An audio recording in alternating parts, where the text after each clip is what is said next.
이 시간에는 채우나요, 때우나요 라고 주제를 가지고 주의 말씀을 함께 듣도록 하겠습니다. 지난주 주보에 실린 목회 장의 제목은 하나 더입니다. 그거는 제가 한 공연장에서 경험한 것을 토대로 해서 썼습니다. 한 공연을 보러 왔는데 그 공연에 앞서서 한 사람이 앞에 나와서 관객들의 흥을 돋우려고 북을 쳤습니다. 북소리는 사람의 심장을 함께 뛰게 합니다. 북소리가 빨라지면 심장 소리도 더욱더 빨라지는 것처럼 느껴집니다. 때로는 북소리가 크게 줄어들면 심장이 오그라드는 것과 같은 느낌이 들기도 합니다. 그런데 제가 본 사람은 그냥 북만 치지 않았습니다. 북을 아주 멋지게 쳤습니다. 북을 치고 나서 그 손을 밀어들 때에 일정 지점에서 멈췄습니다. 절도 있었습니다. 1초 정도 멈췄다가 다시 북을 힘차게 내려쳤습니다. 처음에는 북소리만 들었지만 북치는 사람의 모습이 너무나 멋있었기에 저도 모르게 그 사람의 손을 번쩍 들면 앗소리가 나왔습니다. 북소리가 제 심장과 하나가 되었듯이 어느 순간부터는 북치는 사람과 제가 하나가 되는 기분이 들었습니다. 북치는 사람에게 제가 빨려 들어갔습니다. 만약에 제가 북소리를 들을 때에 눈을 감았다면 북소리의 감명은 받을 수 있었겠지만 북치는 사람에게 빨려 들어가지는 않았을 것입니다. 생각해 봅시다. 북치는 사람이 일정 지점에서 손을 멈추는데 그렇지 않다면 북소리가 달리 들리겠습니까? 그렇지 아니할 것입니다. 손이 어디서 멈추느냐, 몇 초 동안 멈추냐에 따라서 북소리가 달라지는 것은 아닙니다. 그럼에도 불구하고 북치는 사람이 그 당시에 왜 손을 들어서 일정 지점에서 멈추고 일정 시간 동안 기다렸겠습니까? 그것은 관객들의 흥을 돋우려 할 뿐만이 아니라 자신이 얼마나 최선을 다하는지를 관객들로 하여금 눈으로 확인하게 하기 위함입니다. 그렇게 열심히 치는 모습을 보면서 관객들의 마음의 문이 크게 열리게 되었고 점차로 많은 사람이 호응을 했습니다. 만약에 북을 치는 사람이 그렇게 절도 있게 치지 아니하고 마지못해 억지로 북을 치면 어떠했겠습니까? 똑같은 북소리지만 다른 소리로 들렸을 것입니다. 왜 그럴까요? 그것은 관객들의 마음의 문이 열리지 않기 때문입니다. 모든 열정과 에너지를 쏟아내며 북을 치는 사람과 그렇지 않은 사람들은 다르게 봅니다. 똑같은 북소리이지만 다르게 반응합니다. 그렇습니다. 사람들은 무엇을 하느냐, 얼마 동안 했느냐만 보는 것이 아니라 어떻게 하는가까지도 봅니다. 즉 자세까지도 봅니다. 자신이 하는 일에 마음과 정성을 채우는 사람과 마지못해서 때우듯이 하는 사람을 구별합니다. 같은 장소에서 같은 일을 같은 시간 동안 했음에도 불구하고 상대에게 감동을 줄 수도 있고 때로는 상대를 불쾌하게 만들 수도 있습니다. 많은 사람은 상대를 대할 때에 그 사람이 마음과 정성을 채웠는가 아니면 때우듯이 하는 것을 보고 평가합니다. 그러면서 이 사람을 앞으로 계속해서 만나야 할지 만나지 말아야 할지까지로 생각을 합니다. 때로는 이 사람과의 관계를 더 깊이 할 것인가 아니면 관계를 멀리 할 것인가 하는 것까지도 염두에 둡니다. 그런데 이처럼 사람들은 다른 사람의 자세를 보면서 이 사람과 관계를 어떻게 설정할 것인가에 대하여 생각을 하지만 놀랍게도 자기 자신이 상대에게 어떻게 비추어질지에 대해서는 생각하지 아니합니다. 말할 때를 생각해 봅시다. 우리가 말할 때에 내 말을 듣는 사람이 경청할 수도 있고 또 흘려 들을 수도 있습니다. 여러분 어떤 사람이 더 좋습니까? 당연히 경청하는 사람입니다. 자신이 말할 때에 자신의 얼굴을 쳐다보고 또 말할 때 고개를 끄덕이며 호응하면 그 사람에게 왠지 정이 가고 그 사람을 가까이 하고 싶어 합니다. 그러면서도 자신은 누군가의 말을 들을 때에 그 사람을 잘 쳐다보려고 하지 않습니다. 고개를 숙이고 휴대전화를 만들고 고개를 좌우로 흔들기까지 합니다. 여러분 다른 사람의 말을 흘려 듣는다고 하는 것은 마지못해 듣는다고 하는 것을 몸으로 보여주는 겁니다. 어쩔 수 없이 듣는다는 거죠. 몸은 그 자리에 있지만 자신의 마음은 그 자리에 없다고 하는 것을 보여주는 겁니다. 그 사람은 시간을 때우는 사람입니다. 같은 시간을 보내지만 시간을 때우는 사람은 다른 사람에게 감동을 주지 못하고 다른 사람을 불쾌하게 만듭니다. 그렇다면 이런 일이 사람들 사이에서만 일어나겠습니까? 사람과 하나님 사이는 어떠하겠습니까? 우리가 하나님 앞에 나왔을 때에 시간을 때우듯이 보낸다면 하나님은 어떻게 반응하시겠습니까? 반대로 본다면 하나님 앞에 나왔을 때에 정성과 열정을 채우면서 시간을 보내는 사람이라면 하나님은 그 사람에게 어떻게 반응하시겠습니까? 오늘 읽은 성경에서는 정성과 열정으로 시간을 채우는 사람들이 등장을 합니다. 본문의 말씀은 예수님께서 십자가에 달려 돌아가시고 3일 만에 다시 살아나신 후에 40일 동안 이 세상에 계셨다가 하신 말씀들입니다. 본문의 말씀을 이렇게 시작하죠. 4절에 있는 말씀을 함께 보겠습니다.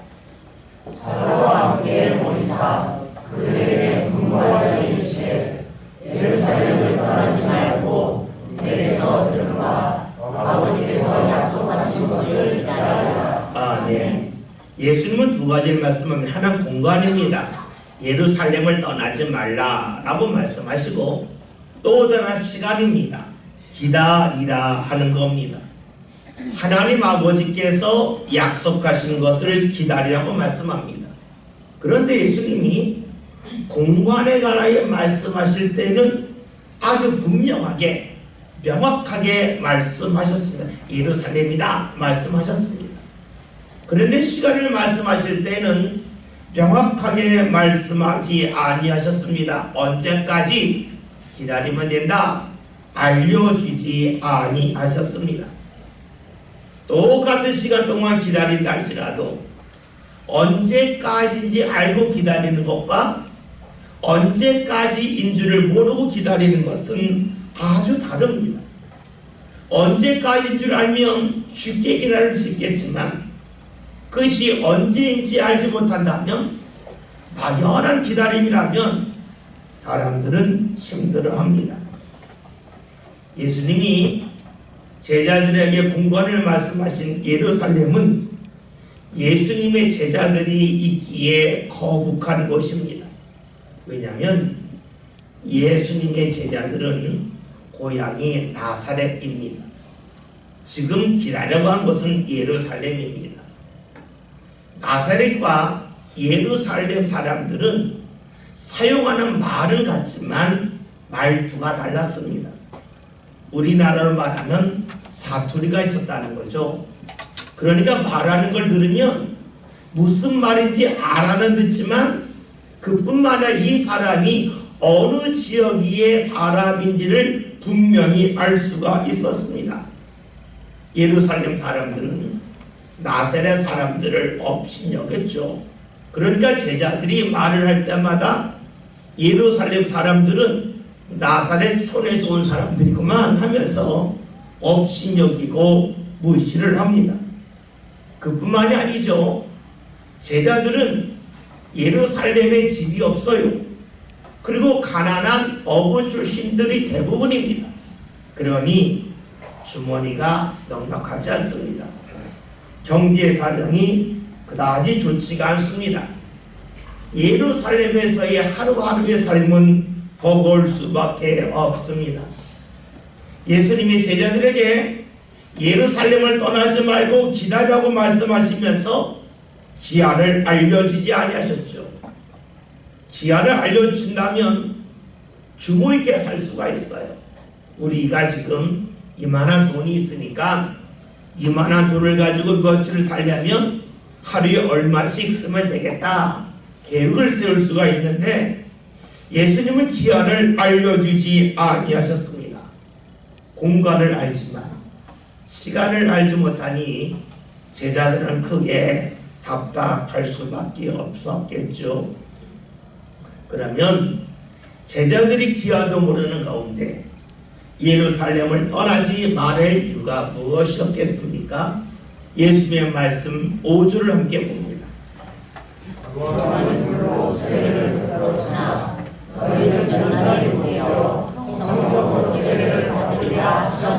아멘.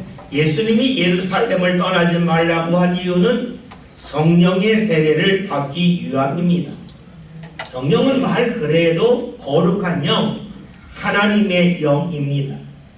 우리가 잘 알고 있는 요한복음 4장 24절에 있는 말씀처럼 하나님은 영이십니다.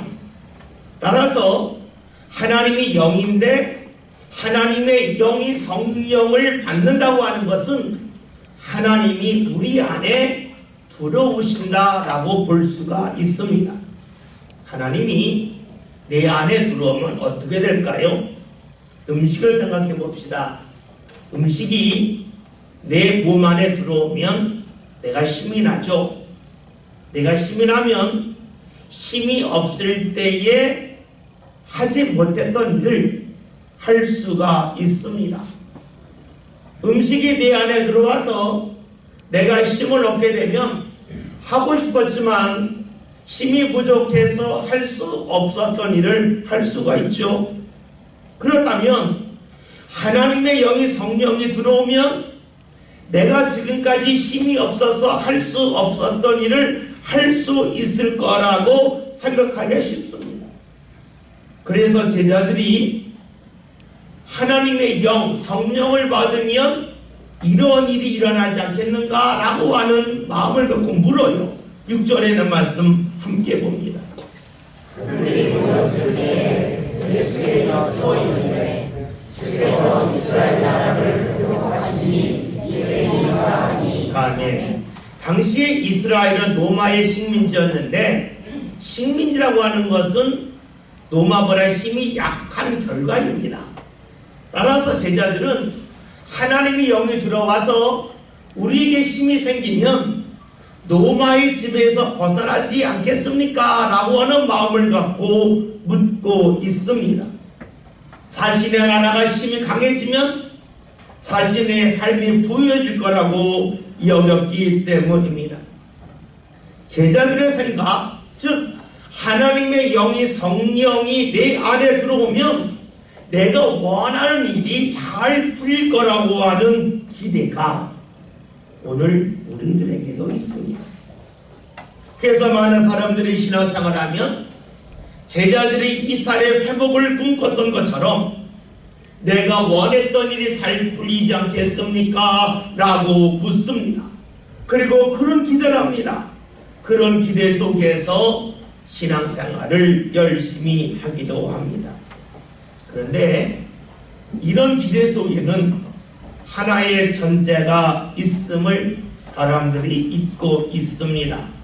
그것은 지금 나의 눈이 내가 지금 바라보고 있는 것이 지금도 옳지만 앞으로로 옳아야 합니다.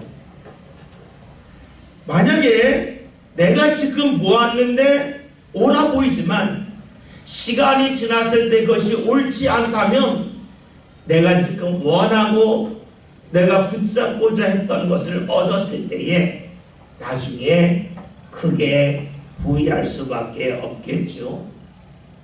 지금은 좋아 보이는데 시간이 지나서 좋지 않다면 그런 기대가 이루어졌을 때에 우리의 삶에는 유익이 아니라 고통이 따라올 뿐입니다. 오늘날 전 세계에서 가장 큰 장난감 회사는 덴마크의 레고라고 하는 회사입니다. 1932년도에 만들어진 이 회사는 2020년 기준으로 순이익이 1조 8천억 원을 올렸습니다. 그러면 이 회사가 왜 사람들에게 사랑을 받겠습니까? 우리가 알고 있듯이 레고에서는 자그마한 블록을 여러 개 만들어 그것을 상자에 넣어서 팔죠. 그러면 어린이들이 그 조그마한 블록을 갖고 자신이 원하는 것을 만듭니다. 부모들은 그걸 갖고 무언가 만들면 창의력이 높아질 거라고 생각을 합니다. 그런데 그 속에 다른 것이 있습니다. 블록을 갖고 오늘 나의 자녀가 원하는 자동차를 만들었습니다. 그런데 내일이 되었더니 자동차보다 더 좋은 것이 생겨요. 그래서 그 블록을 다 들은 다음에 때로는 코끼리를 만듭니다. 왜 그럴까요? 어제는 자동차가 제일 좋아서 자동차를 만들었는데 오늘 되었더니 자동차를 실증이 나고 코끼리가 더 좋은 겁니다. 그 다음날 되면 어떻게 될까요? 또 코끼리를 만들까요? 코끼리 만들 수 있겠지만 그걸 다 해체한 다음에 집을 만들 수도 있습니다. 무엇을 말할까요? 레고 블록이 있으면 오늘 원하는 것을 오늘 만들고 그것이 내일 바뀌어도 같은 재료를 가지고 또 다른 것을 만들 수 있다는 겁니다.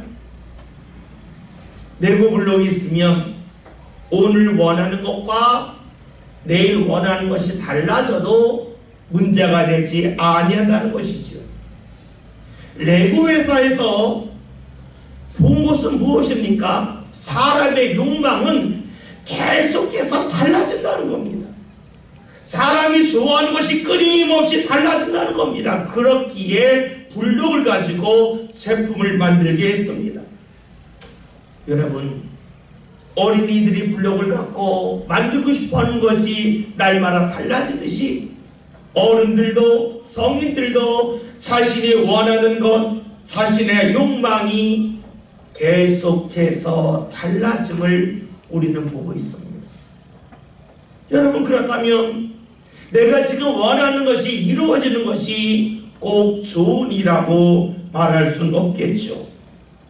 예수님은 제자들이 이스라엘 회복이 언제입니까? 라고 묻고 이스라엘 회복을 기대한 것은 마치 어린이들이 레고 블록을 갖고 만들고자 하는 수많은 모형 중에 하나임을 아셨습니다. 그래서 예수님은 제자들이 원하는 것에 대하여 너무 매달리지 말라고, 그것은 하나님의 권한이라고 말씀을 하시죠. 7절의 말씀을 함께 봅니다. 일시에 대화하시는 아버지께서 자기의 권한을 주셨으니 너희가 말할 바 아니요. 아멘. 우리가 신앙생활하면서 내가 지금 원하는 게 있습니다. 다시 말하면 내 눈에 가장 크게 보이는 것이 있습니다. 그런데 예수님은 거기에 매달리지 말라라고 말씀하시죠. 때가 되면 필요하면 모든 권한을 가진 하나님께서 너에게 허락하실 것이라고 말씀을 하십니다. 그러면서 하나님의 영이 임하였을 때에 일어나나 이렇게 말씀을 하세요. 8절에는 말씀을 함께 봅니다. 오직 성령이 너희에게 임하시면 너희가 공기를 받고 예루살렘과 온 유대와 사마리아와 땅 끝까지 이르러 내 증인이 되리라 하시니라. 아멘. 하나님의 영이 성령이 임하면 너희가 예수님의 증인이 된다라고 하십니다. 이 말씀을 듣고 수많은 사람이 실망할 수도 있습니다. 영이신 하나님이 나에게 임하였을 때에 내가 할 수 있는 일이 고작 예수의 증인 되는 것뿐인가 라고 생각하기 때문입니다. 얼핏 생각하면 예수님의 증인이 된다면 예수님 좋지 내가 좋습니까? 라고 직접적으로 물을 수도 있습니다. 그렇잖아요. 성령이 임하여 하나님이 내게 오셔서 내가 원하는 것이 이루어지는 것이 아니라 예수님이 원하시는 것을 내가 알고 그것을 증언한다면 그것이 내게 무엇이 좋습니까? 라고 물을 수 있습니다. 한 걸음 더 나가서 왜 내가 내 시간과 에너지를 사용하여서 내가 좋아하는 것이 아니라 예수님이 좋아하는 것을 해야 됩니까? 라고 물을 수도 있습니다. 그런데 이런 질문은 하나는 알지만 둘을 알지 못하는 어리석음에서 나오는 것입니다. 왜 그럴까요? 증인은 본 사람만이 할 수 있고 경험한 사람만이 할 수 있기 때문입니다. 야구장에서 경기를 본 사람은 야구 경기에 대하여 생생하게 증언하는 증인이 될 수 있습니다. 야구장에 가서 직접 보지 않았으면 생생한 증언을 할 수 없어요. 야구장에서 직접 뛴 선수는 경기장의 상태가 어떤지, 공이 어떻게 자신에게 날아오는지, 그리고 상대팀의 선수들의 분위기가 어떠한지를 생생하게 증언할 수가 있습니다. 왜 그래요? 경험했기 때문에 그래요. 증인이 된다고 하는 것은 보았기에 경험했기에 할 수 있는 것입니다. 여러분, 그렇다면 성령을 받아서 예수님의 증인이 된다고 하는 것은 무엇을 말할까요? 예수님을 그만큼 경험했기 때문에 가능하다는 겁니다. 내가 경험하지 않은 것을 어떻게 증언하겠어요? 그러니까 성령을 받아서 예수님의 증인이 된다고 하는 것은 증인이 되기 앞서 자신이 먼저 예수님을 생생하게 경험하는 일이 있다는 것을 전제로 합니다. 모든 사람은 다 죽죠. 죽지 않은 사람은 없습니다. 죽음을 넘어설 수가 없어요. 그런데 예수님은 십자가에서 죽었다가 3일 만에 다시 살아나셨습니다. 예수님은 죽음을 넘어섰습니다. 따라서 우리가 예수님의 증인이 된다고 하는 것은 죽음을 넘어선 예수님을 내가 생생하게 경험할 때에만 가능한 일입니다. 성령을 받아서 우리가 예수님의 증인이 되려면 모든 사람들이 아무리 심서로 경험할 수 없는 일, 즉 죽음을 넘어서는 그 일을 행하신 예수님을 만나는 일, 경험하는 일을 통하여만 가능합니다. 그러기에 우리가 예수님의 증인이 된다고 하는 것은 단순히 예수님이 좋은 일 시킨다는 것이 아닙니다. 그에 앞서서 내가 좋은 일을 충분히 경험했기에 가능한 것입니다. 말씀을 들을 때에 내가 왜 예수의 증인이 됩니까? 지금의 눈으로 본다면 예수님의 증인이 된다고 하는 것은 달가운 일이 아닙니다. 그러나 말씀을 하나하나 단계에 밟아간다면 예수님의 증인이 된다는 것만큼 복되고 아름다운 일은 없습니다. 제자들은 성령을 받아서 예수님의 증인이 되는 것이 복됨임을 알았습니다. 그래서 제자들은 예수님이 말씀하신 장소, 즉 예루살렘을 떠나지 않고 기다립니다. 그런데 문제는 어떻게 기다리느냐에 있습니다. 시간을 때우듯이 기다릴 것이냐, 아니면 자신의 정성과 열정을 채우면서 기다릴 것이냐 하는 데 있습니다. 오늘 성경에서는 제자들이 어떻게 기다리는지 하나의 말씀해 주고 있어요. 12절부터 14절의 말씀을 함께 봅니다.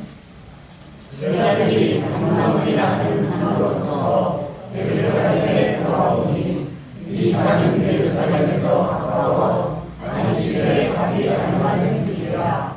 들어가 그들이 인도하는 다락방으로 올라가니 베드로, 요한, 야고보, 안드레와 빌리, 토마와 바르나바의, 마태와 및 알페오의 아들 야고보, 셀로신 시몬, 야고보의 아들 유다가 다 거기 있어. 여자들과 예수의 어머니 마리아와 예수의 아버님과 더불어 마음을 같이하여 오로지 기도에 힘쓰더라. 아멘. 예수님이 예루살렘을 떠나지 말고 기다리라고 했을 때에 제자들은 로마 사람들과 유대 지도자들이 무서워서 숨어서 시간을 보내며 기다릴 수도 있습니다. 즉 때우듯이 시간을 보낼 수도 있습니다. 그런데 말씀을 보면 제자는 그렇게 하지 않습니다. 한 곳에 모여서 기도하며 시간을 보냈습니다. 그들은 기다렸습니다. 자신들의 마음과 열정과 그리고 정성을 하나하나 채워가면서 기다렸습니다. 왜 그랬을까요? 제자들은 성령이 하나님의 영임을 알았기 때문입니다. 성령을 받는다고 하는 것은 하나님이 자신에게 다가오시는 것이요 찾아오는 겁니다. 그런데 하나님은 사람을 보실 때에 외모를 보지 아니하시고 중심을 보심을 알았습니다. 하나님이 사람의 외모를 보신다면 때우듯이 시간을 보내도 됩니다. 그러나 하나님이 사람의 중심을 보심을 알았기에 제자들은 자신들의 정성과 열정을 채우면서 기다렸습니다. 하나님이 약속하신 것을 우리가 기다리려면 시간을 때우듯이 기다려서는 아니 된다고 하는 것을 제자들이 알고 있었습니다. 이를 알았기에 제자들은 함께 모여서 기도했습니다. 홀로 기도할 수 있지만 함께 모였습니다. 함께 할 때 더욱더 힘이 나기 때문입니다. 함께 할 때에 자신들의 마음과 정성과 열정을 채우기가 더 좋음을 알았기 때문입니다.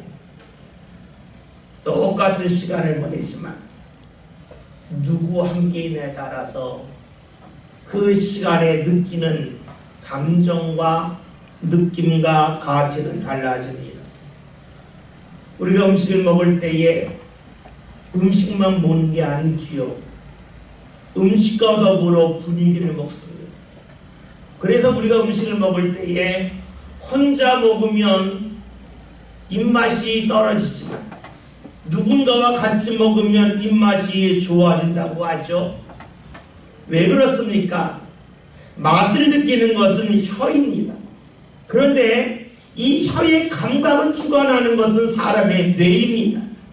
여러분, 그러기에 뇌의 상태에 따라서 우리의 혀의 감각이 달라질 수밖에 없죠. 내가 이미 기분이 좋으면 혀의 감각은 좋은 쪽으로 발전해요. 반대로 뇌에서 이미 기분 나쁜 것이 자리 잡으면 혀의 감각은 떨어질 수밖에 없겠죠. 우리가 중심을 하나님께 드릴 때에 열심을 다하는 사람이 주위에 있으면 그 사람이 나에게 자극이 돼요. 그 사람 때문에 더욱더 열심을 낼 수 있어요. 마치 추운 날 혼자 있으면 추위가 살속을 파고들지만 여러 명이 함께 모여 있으면 다른 사람의 열기가 내 피부 속으로 들어와서 몸이 훈훈해지는 것과 같습니다. 하나님을 향한 믿음도 역시 그러합니다. 예루살렘이라고 하는 같은 지역에 있지만 함께 모여 기도함을 통하여 제자들은 유대 지도자들의 따가운 시선을 넉넉히 이길 수 있었습니다. 그리고 하나님을 향한 열정과 정성과 마음을 삶 가운데 채워나갔습니다. 만약에 제자들이 약속하신 성령을 기다린다면서 시간을 때우듯이 보냈다면 과연 약속하신 성령이 임했겠습니까? 제자들이 정성과 열정을 채웠기에 약속하신 성령이 제자들에게 임합니다. 예수님이 승천하시고 약 10일도 되지 않아서 성령이 임하죠. 예수님의 부활하신 날로부터 실주가 되는 50일째 되는 날이 성령이 임한 날입니다. 예수님이 부활하시고 40일 계셨으니까 49일에서 10일을 빼면 9일에서 10일 정도 되겠죠. 불과 9일과 11일 사이에 성령이 임하였습니다. 왜 그랬을까요? 시간을 때우듯이 보내지 않았기 때문입니다. 시간을 때우듯이 보냈다면 자신들의 삶 가운데 마음과 정성과 열정을 채우지 못하였다면 과연 10일 만에 성령이 임하지는 아니했을 것입니다. 성령이 임했다고 하는 것은 하나님이 감동하셔서 우리에게 다가오셔서 우리와 하나가 되는 것을 말합니다. 북을 치는 사람이 그저 북만 치지 않고 열심을 다하여 절도 있게 북을 칠 때에 북 소리만 듣는 것이 아니라 북을 치는 사람과 관객들이 하나가 되지 않습니까? 감동을 받아 하나가 되지 않습니까? 마찬가지죠. 우리가 하나님 앞에서 무언가 기다릴 때에 나의 마음과 정성과 열정을 쏟아내고 채울 때에 하나님이 감동하셔서 우리와 하나가 되십니다. 그것이 바로 성령의 임하심입니다. 성령이 우리에게 다가오시는 것이지요. 오늘은 성령 강림주일입니다. 성령 강림주일은 성령이 처음으로 임한 날을 기억하는 날이기도 하지만 성령께서 오늘도 우리를 삶 가운데 임하심을 소망하기 위하여 지키는 주일입니다. 성령이 약속하신 성령이 언제 임했습니까? 시간을 때우듯이 보낸 사람이 아니요 자신의 정성과 자신의 마음과 열정을 채워나간 사람을 보고 하나님이 감동하셔서 하나가 되는 가운데 성령이 임하였습니다. 오늘 말씀 제목이 채우는가 때우는가입니다. 오늘 우리가 주의 전에 나왔습니다. 하나님 앞에 나와 예비하며 시간을 드립니다. 이 시간이 우리의 정성과 열정에 채워진 시간입니까? 아니면 어쩔 수 없이 이 자리에 앉아서 시간을 때우고 계십니까? 이것에 따라서 하나님이 감동하실 수도 있고 하나님이 불쾌하실 수도 있습니다. 하나님이 감동하실 때에 하나님이 우리와 하나가 되기 위하여 주의 영이 우리에게 다가옵니다. 성령이 임합니다. 성령이 임할 때에 우리들은 예수님의 증인이 됩니다. 예수님을 충분히 경험하는 사람이 되겠지요. 이 시간 저와 여러분이 신앙생활하면서 하나님 앞에 나오면서 주님이 우리를 보고 감동하기를 소망하는 그러한 성도들 꼭 되었으면 좋겠습니다. 그 일이 어디 있습니까? 우리가 시간을 드릴 때에 때우듯이 드리는 것이 아니요, 우리의 정성과 마음과 열정을 채울 때입니다. 이러한 예배, 이러한 신앙 꼭 간직하시는 가운데 주의 영이 우리에게 임하고 주님이 우리를 보시고 감동하시며 하나가 된 역사가 삶 가운데 나타날 수 있기를 주의 이름으로 기원드립니다. 아멘.